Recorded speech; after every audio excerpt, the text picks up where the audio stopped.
Let us sing a song that will cheer us by the way.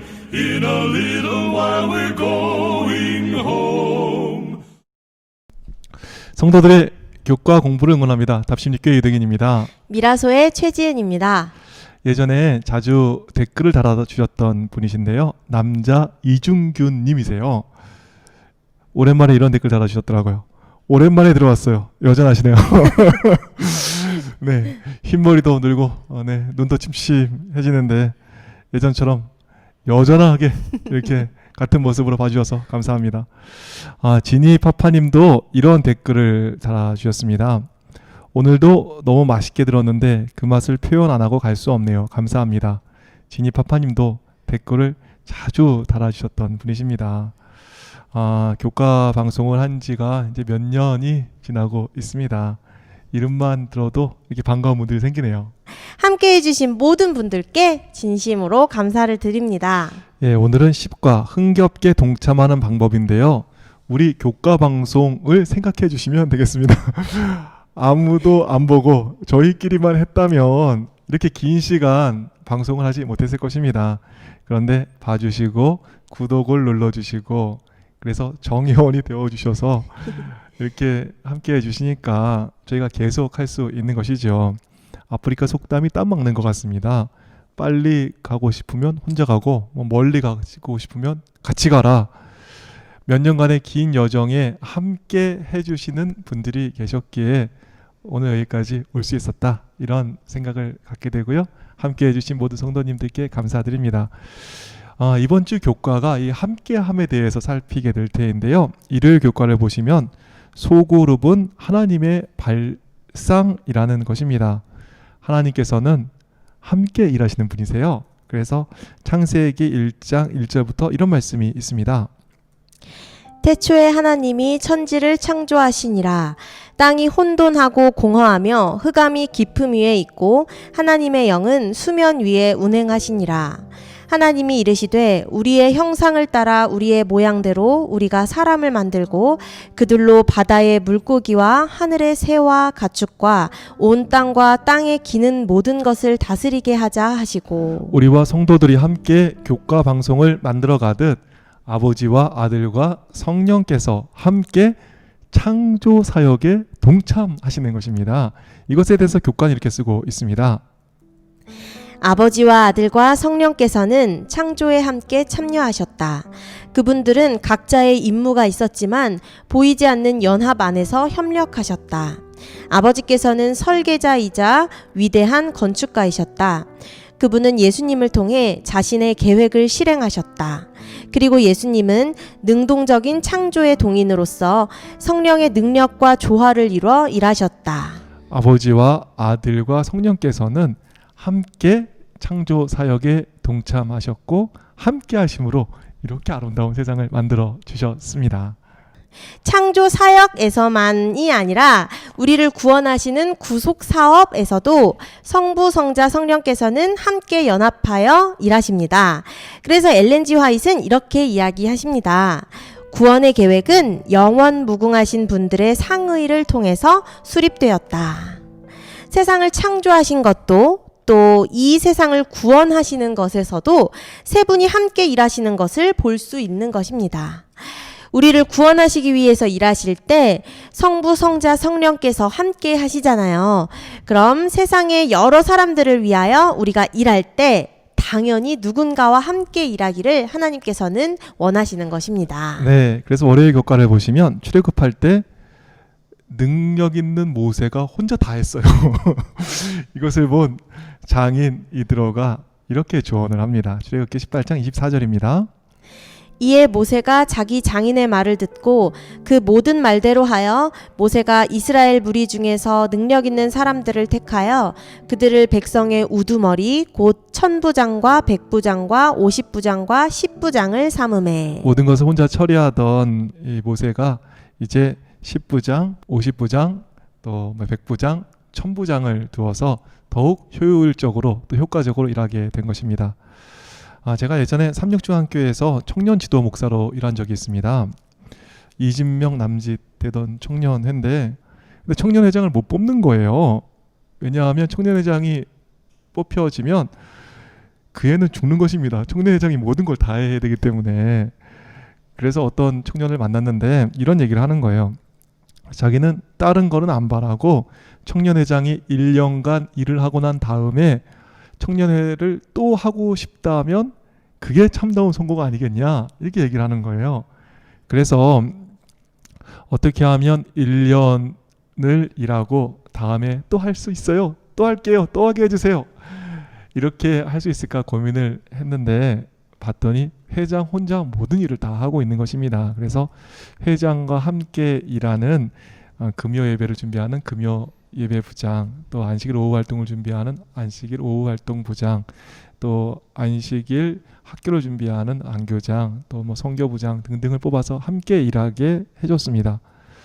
한두 명은 중간에 뭐 떨어지기도 했어요. 그런데 1년을 함께 이 청년들이 같이 일을 한 것입니다. 함께 일하니까 그 1년이 너무 재밌는 거예요. 정말 오빠와 같이 일하고 또 이쁜 동생과 같이 일하니까 뭐 일이 신나는 거죠. 그리고 1년 뒤에 1년을 더 해도 될 것 같은 생각을 가진 청년들이 나오기 시작했습니다. 그렇게 재밌게 일하니까 사람이 늘어나는 것입니다. 사람들이 늘어나니까 부장 밑에 함께 일하는 사람들을 뽑아서 데리고 가기 시작했습니다. 안식일 학교 부서에 몇 명, 찬양팀에 몇 명, 또 선교부에 몇 명, 또 안식일 오후 활동을 준비하는 안호부에 몇 명, 또 말씀 나눈 소그룹을 했는데 소그룹 리더들이 또 생기고 또 리더들 밑에 또 함께 말씀을 하는 사람들이 생겼습니다. 함께 일하니까 너무 재미가 있는 거예요. 생각해 보세요. 제가 어떤 청년한테 전화를 합니다. 오늘도 전화를 하고 내일도 전화를 하고 일주일간 매일 전화를 해봤다고 생각해 보세요. 아무리 목사라 그러지만 그 젊은 여청년한테 매일 전화한다 그러면 좀 우리 목사님이 이상해, 이런 얘기를 하지 않겠습니까? 목사도 그럴진데 장로님들이, 우리 여지사님들에게 전화하기가 어렵습니다. 근데 우리는 사랑을 나누고 또 정말 친하게 돼야 되는데 이 전화하기 어려운 거예요. 그런데 생각해 보세요. 일을 함께 할 때는요, 하루에 10번도 더 전화할 수 있습니다. 어저께 제가 집사님께 11시 넘어서 전화를 해야 될 일이 있지 않았습니까? 네. 밤에 교과 공부가 있으니까 저희가 전화할 수 있는 길이 열리게 되는 것입니다. 서로 가까워지는 것, 또 서로 사랑하게 되는 것은 캠페인으로 되지 않습니다. 함께 일할 때 그 일이 이루어지는 것이지요. 청년들이 함께 일할 때 가까워지고 일도 재미있어집니다. 그리고 새로 또 누가 오면 서로 자기 부서에 데리고 가려고 그러니까 새로운 사람이 잘 관리가 되는 거예요. 거기는 1년에 몇십 명씩 새로 이제 오는 사람이 생겼습니다. 관리가 안 되던 청년들이 어떤 부서에 서로 데려가려고 그러고 함께 일을 하게 되니까 이게 새로운 청년이 짐이 아니라 함께 일하는 동역자가 되고 정말 힘주는 사람이 되는 것입니다. 함께 일하니까 짐이 아니라 힘이 되게 하는 거, 놀라운 변화 아니겠습니까?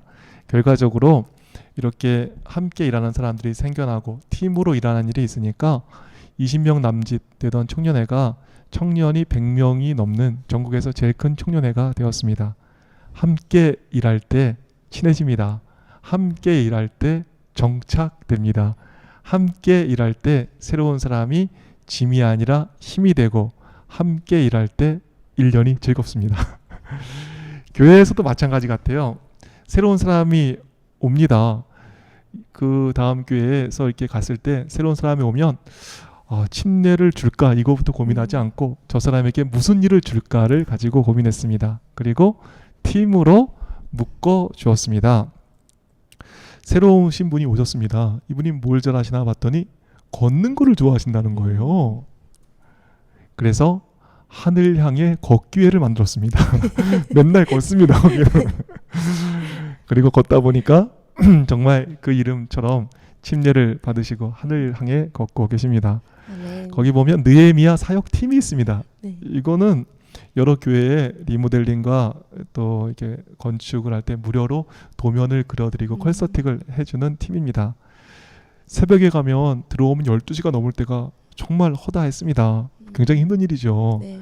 그런데 함께 하니까 너무 재밌는 거예요. 이게 뭐 가고 오는 그 차에서의 시간이 너무 즐거운 시간이 되는 것입니다. 인터넷 선교회가 있었습니다. 우리 정수영 기자님 요 사진으로 나오는데 이분은 항상 찍으십니다. 이렇게 찍고 또 찍고. 그런데 인터넷 선교회에서 인터넷 선교 회장님과 또 여러 같이 일하시는 분들하고 선교회 활동을 같이 하니까 친해지고 또 저하고도 인터넷 선교를 같이 하니까 친해지게 되는 것이죠.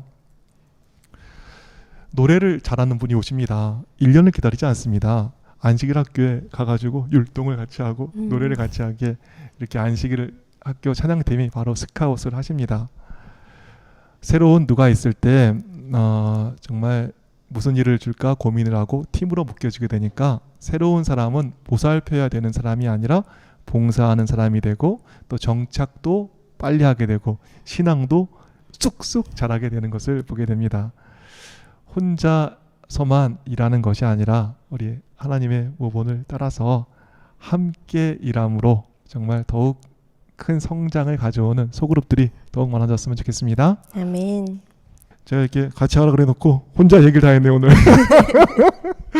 네, 같이 하라고 이렇게 오늘 말이 많아졌는지 네, 죄송합니다. 혼자 말을 많이 해서 네, 너무 죄송하고 네, 우리 좋은 최지현 집사님 좋은 말씀 좀 해주시죠. 네. 네, 보통 말 한 마리가 끌 수 있는 무게는 2톤쯤 된다고 합니다. 그런데 2마리가 끄는 힘은 4톤이 아니라 놀랍게도 24톤을 끈다고 합니다. 협력할 때 일은 쉬워지고 감당할 수 있는 능력은 커지는 것입니다. 그래서 가나안을 정복할 때에 지도자 여호수아가 죽었는데 오히려 승리를 거두는 것입니다. 어떻게 그렇게 되었을까요? 유다가 그 형제 시므온에게 이르되 나의 제비 뽑아 얻은 땅에 나와 함께 올라가서 가나안 사람과 싸우자. 그리하면 나도 너의 제비 뽑아 얻은 땅에 함께 가리라. 이에 시므온이 그와 함께 가니라. 유다가 올라가매 여호와께서 가나안 사람과 브리스 사람을 그들의 손에 붙이신지라. 그들이 베색에서 1만 명을 죽이고. 유다 지파는 전쟁하러 나갈 때 시므온 지파와 함께 갑니다. 그리고 승리합니다. 미디안과의 전쟁을 위해 기도하던 모세도 아론과 훌이란 동역자가 있었습니다. 바울의 전도 사역에서도 항상 동역자들이 등장을 합니다. 사도행전 20장 1절부터 보시면 소요가 그침에 바울은 제자들을 불러 권한 후에 작별하고 떠나 마게도냐로 가니라. 그 지방으로 다녀가며 여러 말로 제자들에게 권하고 헬라에 이르러 거기 3달 동안 있다가 배 타고 수리아로 가고자 할 그때에 유대인들이 자기를 해하려고 공모함으로 마게도냐로 거쳐 돌아가기로 작정하니 아시아까지 함께 가는 자는 베레아 사람 부로의 아들 소바더와 데살로니가 사람 아리스타고와 세군도와 더베 사람 가이오와 및 디모데와 아시아 사람 두기고와 드로비모라. 아, 굉장히 이름 어려운 사람들이 바울 옆에 많네요. 네, 이렇게 많은 분들이 동역자로 등장을 합니다. 그래서 사도 바울 같은 사람도 혼자 일하면 기운이 쭉 빠졌습니다. 그래서 성경을 보면 빨리 와라 이런 이야기도 나옵니다. 사도 바울은 항상 동역자들과 함께 일함으로 더욱 풍성한 선교의 열매를 맺었습니다. 바울뿐 아니라 수요일교과에 보시면 신약교회는 소그룹으로 함께 일하는 교회였습니다. 교과에는 이런 말씀이 있습니다. 신약교회는 폭발적으로 성장했다. 짧은 시기에 소그룹의 신자들이 수만 명의 예배자로 증가했다. 이런 새 신자들의 유입과 급속한 성장의 배경에는 여러 요인이 있었다. 예수님의 사역이 복음의 씨가 되어서 제자들이 전하는 기별을 받아들일 수 있도록 대중들을 준비시켰다. 그리스도께서 승천하신 후에 기도 중에 제자들에게 성령이 강하게 임하셨다. 신약 교회의 성장의 요인의 하나는 교회의 소그룹 구조였다. 소그룹들이 변화를 가져왔다. 흥미롭게도 누가는 바울과 함께 일했던 자들의 이름을 언급했다. 바울에게 그들은 모두 중요했다. 그는 그들의 이름을 다 알고 있었다. 그들은 선교 사역 중에 서로를 도왔다. 물론 누가가 언급한 이름들은 일부에 불과하지만 이는 비록 적은 인원이라도 서로 밀접하게 협력해야 할 필요성을 드러낸다. 아까 말씀드렸던 대로 보통 말 한 마리가 끌 수 있는 무게는 2톤이죠. 네. 그런데 2마리가 끄는 힘은 24톤? 맞습니다. 24톤이라고 합니다. 협력할 때 일은 쉬워지고 감당할 수 있는 능력은 커짐을 기억하시고 협력하여 더 큰 선을 이루는 우리 모두가 되기를 소망합니다. 네. 성도들은 어떻게 생각하실지 모르겠지만 제가 그래도 선교에 대해서 많이 고민을 하고 또 선교를 잘한다 이런 얘기도 제가 많이 듣지 않습니까? 네. 그런데 정말 이 목사님께서 해주시는 말씀이 굉장히 정말 제 고민하고 이렇게 일치하는 부분이 많이 있습니다. 지난주 교과에서는 좋은 것 보고 장점을 극대화하라 였다면 이번 주에는 팀으로 묶어주라는 거잖아요. 네. 정말 그렇게 할 때 교회가 달라지는 것을 제가 경험했습니다. 이렇게 좋으신 말씀이 우리 성도들의 교회에 또 적용되어서 정말 더 많은 열매들이 많아지기를 바라겠습니다. 아멘. 목요일 국가에서 소개하는 중요한 소그룹의 원칙 하나 소개하고 마치겠습니다. 보통 소그룹을 하라 그러면 우리가 잘 안 해봤으니까 어떻게 하냐 하면 이 같이 모여가지고 그냥 노는 것으로 오해하시는 분들이 있습니다. 그래서 예전에 소그룹을 하라 그러더니까 예전 교회 이렇게 발령받아 갔더니 월요일날 3040이랑 청년들이 모여서 볼링을 치는 거예요. 네. 화요일날 예배를 드리고 또 수요일날 청년들이 또 이렇게 또 그 만났던 볼링 치다 만났던 청년들이 똑같이 또 성경 공부를 하는 거예요. 그리고 목요일날 또 밥을 한번 먹고 또 금요일날 예배 드리고 토요일날 또 똑같은 청년들이 모여서 똑같이 또 뭐 좋은 시간을 갖는 것입니다. 똑같은 사람을 만나서 돈 쓰고 시간 쓰고 제가 안 되겠다 싶어서 우리 볼링 모임을 없애자 그랬습니다. 그리고 수요일 성경 공부도 안 하겠다 그랬어요. 이게 몇 년째 해오고 있는 건데 그걸 안 하냐고 없애냐고 제가 욕을 많이 먹었습니다. 제가 정말 욕을 많이 먹어가지고 오래 살 것 같아요. 그런데 제가 욕을 먹었지만 계속 만나는 사람하고 소그룹을 하지 않고 대신 주중에 3번을 새로운 사람과 만나서 우리 몇 청년들과 더불어서 밥을 먹었습니다. 교회에 안 나오는 사람하고 밥을 먹고 교회에 새로운 사람과 밥을 먹었습니다. 가끔씩 오는 사람과 밥을 먹고 또 같은 사람 만나서 소그룹 하지 않고 대신에 주중에 3번을 새로운 사람과 만나서 밥을 먹었습니다. 교회에 안 나오는 사람과 밥을 먹고 교회에 새로 나오는 사람과 밥을 먹었습니다. 가끔씩 오는 사람과 밥을 먹고 또 잘 만나지 못하는 사람들과 더불어서 또 즐거운 대화를 이어갔습니다. 어떻게 됐을까요? 새로운 교인이 오는 교회. 그래서 더욱 큰 즐거움과 보람 있는 사역이 되었습니다. 목요일 국가는 이런 말씀을 하고 있습니다. 효과적인 모든 소그룹의 초점은 전도와 봉사에 있다. 소그룹의 사역은 외부가 아니라 내부에 치중할 때 곧 소멸한다. 만약 소그룹이 자신만을 섬기는 토의 그룹에 지나지 않을 때 그것은 목적에 이르지 못하고 존재의 이유를 상실하게 된다. 소그룹은 사람들을 예수님께로 인도하고 그들의 믿음을 증진시키며 그들을 증인으로 준비시키기 위해 존재한다. 지금까지 뭐 만나고 소그룹을 하긴 했는데 왜 잘 안 될까요? 만나는 사람끼리만 만나고 네. 이야기하고 만나는 사람들끼리 하고 만나는 사람끼리만 밥을 먹는 것입니다. 그리고 즐거운 소그룹, 뭐 자기만의 소그룹을 하고 있는 것이죠. 교과는 이야기하고 있죠. 우리의 소그룹이 전도하는 소그룹, 일하는 소그룹, 또 봉사하는 소그룹이 될 때 더 큰 보람과 즐거움을 느끼게 될 것이라 이야기하고 있습니다. 우리 만나는 사람하고만 만날 것이 아니라 새로운 사람도 만나시고 또 그 만남을 통해서 좋은 봉사도 이어지게 되는 또 전도도 하게 되는 그러한 정말 일하는 소그룹 되기를 간절히 바라겠습니다. 아멘. 오늘 말씀 좀 정리해 주실까요? 네. 소그룹은 하나님께서 시작하셨습니다. 세상을 창조하시고 구원하실 때 성부, 성자, 성령은 함께 일하셨습니다. 모세도 바울도 혼자가 아니라 함께 일함으로 더욱 능력 있게 쓰임을 받았습니다. 우리 교회도 혼자가 아니라 함께 일할 때 또 우리의 즐거움만이 아니라 일하는 소그룹, 전도와 봉사를 위한 소그룹이 많아질 때 교회는 더욱 부흥하게 될 것입니다. 네, 그러면 저희는 다음 주 10일과 예수님의 이야기를 전하라로 여러분을 다시 찾아오겠습니다. 그때까지 안녕히 계십시오. 안녕히 계세요.